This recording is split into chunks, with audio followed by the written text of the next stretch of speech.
সম্মানিত সাংবাদিকবৃন্দ রনি এবং রনি রনি রনি ধন্যবাদ। এত আনুষ্ঠানিকতার প্রয়োজন নেই, এখন হয়তো আমাকেই দুটো আচ্ছা, কথা বলতে হবে। আনুষ্ঠানিকতা। স্যার। আহ, উপস্থিত মুরব্বীবর্গ, উপস্থিত প্রিয় নেতৃবৃন্দ, কর্মী ভাইরা, সামনে উপস্থিত সাংবাদিক ভাইরা সহ এলাকাবাসী ভাইরা যারা উপস্থিত আছেন, আসসালামু আলাইকুম।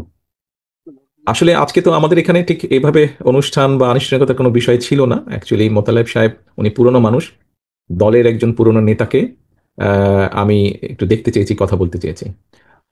আপনারা নিশ্চয়ই খেয়াল করেছেন, আমি ওনার কাছে একটি কথা বলেছিলাম, জিজ্ঞেস করেছিলাম যে ওনার কি উপদেশ দেশের সকল বিএনপির নেতা কর্মী, শহীদ জিয়া, দেশনেত্রী খালেদা জিয়ার সকল নেতাকর্মীর প্রতি ওনার কি উপদেশ। উনি ওনার অবস্থান থেকে ওনার যতটুকু বক্তব্য উনি উপস্থাপন করেছেন।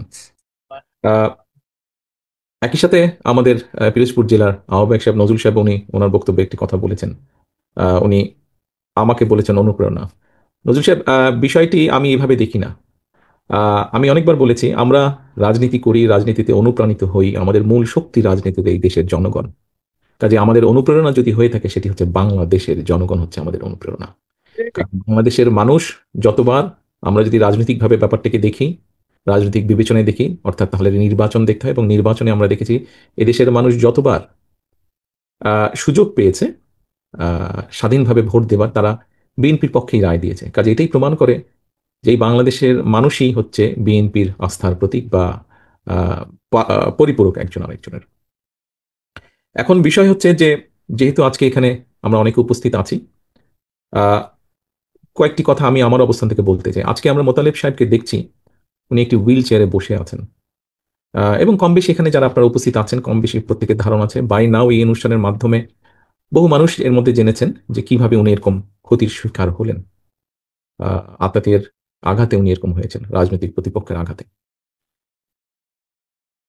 প্রিয় সহকর্মী বৃন্দ, প্রিয় উপস্থিতি বৃন্দ, আমি বহু বছর যাবৎ প্রবাসে আছি, থাকতে বাধ্য হয়েছি আমি বিভিন্ন কারণে, সেই প্রসঙ্গে আমি গেলাম না বিস্তারিত আলোচনায়। দেখুন, আমাদের আমাদের দলের সহ বহু মানুষ বিভিন্নভাবে, বিগত 17 বছর তো অবশ্যই, গত বছর জুলাই মাসে তো অবশ্যই অবশ্যই, এবং তারও আগে বিভিন্ন সময়ে মানুষের অধিকার প্রতিষ্ঠা করার জন্য, সেটি ভোটের হোক, রাজনৈতিক হোক, সাধারণ মানুষের অর্থনৈতিক স্বাধীনতার ক্ষেত্রেই হোক, বহু আন্দোলন হয়েছে দেশে, বহু সংগ্রাম হয়েছে, বহু নির্যাতন হয়েছে, বহু মানুষ শহীদ হয়েছে। আসুন আমরা সকলে মিলে, অনেক হয়েছে, ইনাফ। বহু মানুষ নির্যাতিত হয়েছে, বহু মানুষ হত্যা হয়েছে, শহীদ হয়েছে, ইনাফ। আসুন আমরা সকলে একটা জায়গায় আসি, মতভেদ ভেদাভেদ কমিয়ে নিয়ে আসি। আমরা আমরা কথা বলি। বিভিন্ন রাজনৈতিক দল আছে, তাদের বিভিন্ন আদর্শ থাকতেই পারে, সেটাই থাকাটা স্বাভাবিক। আমরা বহুদলীয় রাজনীতিতে বিশ্বাস করি, বিভিন্ন রকম মত মত থাকবে, এটাই স্বাভাবিক। পৃথিবীতে সব গণতান্ত্রিক দেশেই এটা আছে। বাট আসুন আমরা সেই ঝগড়া ফ্যাসাদ থেকে কিছুটা হলেও দূরে সরে আসি। এসে আজকে এখানে মোতালেব সাহেব ওনার সন্তানদের দেখিয়ে যে বলছিলেন যেই কথাটি, এরকম সন্তানের সংখ্যা সারা বাংলাদেশে আরো লক্ষ কোটি আছে। আমরা একটি বলেছি যে আগামী দিনে আমরা চাই মেধার ভিত্তিতে এই জাতিকে গড়ে তুলতে, এই দেশকে গড়ে তুলতে। ঠিক একই স্বাভাবিকভাবে মেধা যেখানে থাকবে, কম্পিটিশন থাকবে। আজকের তরুণ আগামী দিনের তরুণ, আগামী দিনের ভবিষ্যৎ, তাদের মধ্যে কম্পিটিশন থাকবে। মেধা এক একজনের এক এক রকম হয়। সবাইকে যেমন এক জায়গায় আমরা দিতে পারবো না, মেধার রেসে যে এগিয়ে থাকবে সেই সেখানে যাবে। কিন্তু যারা যেতে পারবে না, তাদেরকেও আমাদের ব্যবস্থা করতে হবে। আমরা সেই লক্ষ্যেই আগামী দিনে বাংলাদেশের লক্ষ কোটি তরুণ যারা আছে, নারী পুরুষ যারা আছে, প্রত্যেকে যাতে মিনিমাম ভাবে বেঁচে থাকার যুদ্ধে টিকে থাকতে পারে, সেইভাবে আমরা পরিকল্পনাগুলো গ্রহণ করছি। যাতে মোতালেব সাহেবের পরিবারে যেমন সন্তানরা এখনো সকলে ব্যবস্থা করতে পারেনি, কিন্তু ভবিষ্যতে যাতে এই সন্তানেরা কোনো না কোনোভাবে নিজের সৎ পথে উপার্জনের ব্যবস্থা করে নিতে পারে, আমরা আমাদের পরিকল্পনাগুলোকে সেভাবে সাজাতে যাচ্ছি। একজন রাজনৈতিক কর্মী হিসাবে আমি যেরকম আমার দলের পরিকল্পনা তৈরি করছি, কিভাবে আগামী দিনের তরুণ প্রজন্মকে বিভিন্নভাবে কর্মসংস্থানের ব্যবস্থা করব, আমি যেমন আমার দলের রাজনৈতিক কর্মী হিসাবে পরিকল্পনা করছি, তৈরি করছি, কিভাবে আগামী দিনে, একটু আগে রিজভী ভাই যেটা বললেন, লক্ষ লক্ষ মানুষ এই দেশের হাসপাতালের মেঝেতে শুয়ে থাকে, যাতে এইটিকে ধীরে ধীরে এই চিত্রের পরিবর্তন করা যায়, মানুষের কাছে যাতে মিনিমাম হলো একটু ভালো চিকিৎসা ব্যবস্থা পৌঁছে দেওয়া যায়, সেই পরিকল্পনা গ্রহণ করছি। বাংলাদেশ কৃষি নির্ভর দেশ, লক্ষ কোটি কৃষক বিভিন্ন সময় বিভিন্ন প্রাকৃতিক দুর্যোগ সহ বিভিন্ন সমস্যার ভিতর দিয়ে তাদেরকে যেতে হয়। তারপরেও তারা হাল ছেড়ে দেননি। তারা মাঠে আছেন, কৃষিকাজ করছে বলেনি বাংলাদেশের 20 কোটি মানুষ খেয়ে পড়ে বেঁচে আছে। এই কৃষকদের পাশে কিভাবে দাঁড়ানো যায়? বাংলাদেশের গ্রামে গঞ্জে লক্ষ কোটি মা বোনেরা, তাদেরকে কিভাবে আরেকটু স্বাবলম্বী করে গড়ে তোলা যায়, তাদেরকে কিভাবে আরেকটু অর্থনৈতিকভাবে শিক্ষার আলোকে গড়ে তোলা যায়, সেই পরিকল্পনা আমরা গ্রহণ করছি। প্রিয় সহকর্মীবৃন্দ, প্রিয় উপস্থিতিবৃন্দ, আসুন, অনেক হয়েছে আন্দোলন, অনেক হয়েছে স্লোগান, অনেক হয়েছে মিছিল, অনেক হয়েছে মিটিং।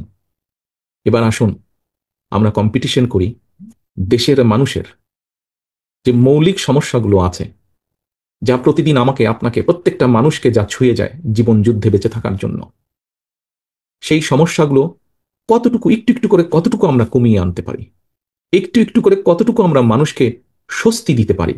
আসুন আমরা কম্পিটিশন করি সেই পরিকল্পনাগুলো গ্রহণ করার জন্য। এবং শুধু গ্রহণ না, দেশের জনগণ যাদেরকে সুযোগ দিবে তারা যেন একটু একটু করে সেই পরিকল্পনাগুলো বাস্তবায়িত করতে পারে। এই হোক আমাদের আগামী দিনের রাজনীতি, এই হোক আমাদের আগামী দিনের বাংলাদেশ এবং বাংলাদেশের মানুষের জন্য রাজনীতি। যাতে ভবিষ্যতে রাজনৈতিক মতপার্থক্য থাকতেই পারে, কিন্তু তার জন্য একজন মানুষকে শারীরিকভাবে আঘাত করতে যাতে না হয়, আঘাতপ্রাপ্ত যাতে না হয়, এটাই হোক আমাদের বাংলাদেশের আগামী দিনের রাজনীতি। প্রিয় উপস্থিতিবৃন্দ, প্রিয় সাংবাদিক ভাইরা, আপনাদের মাধ্যমে আমি সারা বাংলাদেশে আমার দলের যত নেতাকর্মী আছেন, সারা বাংলাদেশের যত গণতান্ত্রিক মানুষ আছেন, সবার কাছে আমার এই কথাগুলো পৌঁছে দিতে চাই। পরিশেষে আমি আল্লাহর দরবারে দোয়া করি আপনারা সকলে ভালো থাকুন। মোতালে সাহেব, আপনাকে আল্লাহ যতটুকু সম্ভব সুস্থতা দান করুন। এবং আসুন আগামী দিনে আমরা বাংলাদেশের মানুষের, যেহেতু এখানে আমরা প্রায় প্রত্যেকটা মানুষ বাংলাদেশ জাতীয়তাবাদী দলের রাজনীতির সাথে জড়িত, প্রতিটা মানুষ আমরা যাতে নিজেদেরকে বাংলাদেশের মানুষের কল্যাণে, দেশের ভালোর জন্য নিয়োজিত করতে পারি আল্লাহর কাছে, সেই রহমত চেয়ে আমার বক্তব্য শেষ করছি। আল্লাহ হাফেজ। বাংলাদেশ জিন্দাবাদ। বাংলাদেশ জাতীয়তাবাদী দল জিন্দাবাদ।